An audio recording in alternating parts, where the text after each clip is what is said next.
let's go do some shit in the woods here, like up here in the mountains and shit. And she took the battery, threw it in the back seat, took my phone, threw it in the front seat, locked the car, and then proceeded to ask me about the government conspiracy that I was a part of.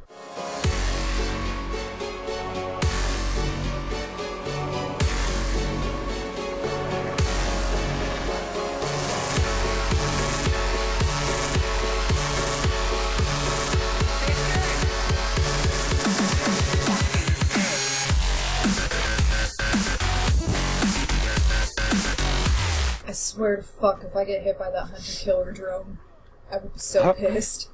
Oh, fuck you! I got hit by it. Kill confirmed. I've always been a magnet for those things. Oh, I know, dude. I'm a magnet for those things and for crazy women. For crazy women. crazy woman. I wish I was kidding. God damn it, Mexican Mohawk! Oh, you're hot and crazy? God. Yeah. We should go out. We should definitely go out, and I'll stalk you afterwards when you try and get rid of me.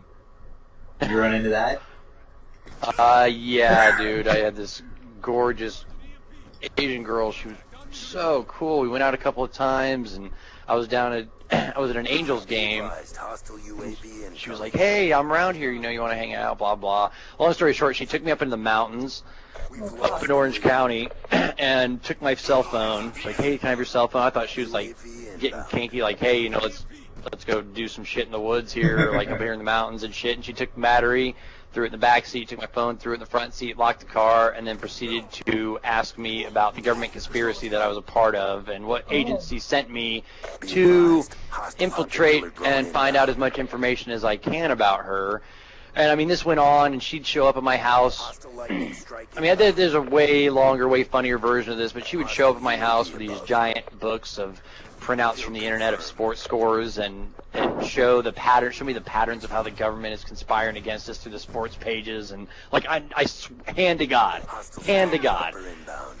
And the book was called Wood. I never knew why it was called Wood, but it was called Wood. And she used to show up at like 4 in the morning, and you know what? It was probably my fault because I kept fucking her. But, you know, I mean, that's, you know, she was really hot, and she would always show up like a Saturday night at 4 o'clock. And it's like, you know, it's partially my fault.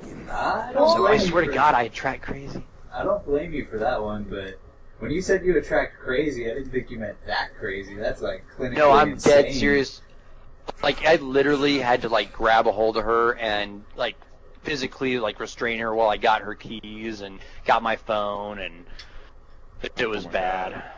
The worst part was we got back to her, like, her parents were they were loaded, and we're in this house. She's like, "Oh, they're on vacation and stuff," and I'm like, "All right, you know, this isn't her place," but it was close, and we were both drunk, and like I wake up and she wakes me up, she's butt naked. I barely remember any of it, but I just remember waking up, we're both naked, and her parents come home, and her mom and her dad walk in, and I'm just like hungover, I'm like, what the fuck's going on? She's like, "Mom, Dad, I want you to meet my new boyfriend." I'm just like, oh, fuck.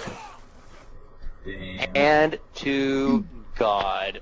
Well, at least you got fucked. Did you just notice? Yeah, and she was, I mean, crazy people are awesome in bed. Because, you know, crazy people don't know they're crazy. And I just... But no, that was bad of me. I should have known better. But at least you got fucked. And at least she was hot. Yeah, a lot. Yeah. At least you didn't And have... she was... Sorry. No kids, you know, out of the deal, so... Hey, happy Father's Day to me, to all the children that I don't know about. Yay! Sounds like Barney Stinson there. I love that. Let's suit up, man. Happy Not a Father's Day to me. Look, I even got my That Not I a know. Father's Day t-shirt.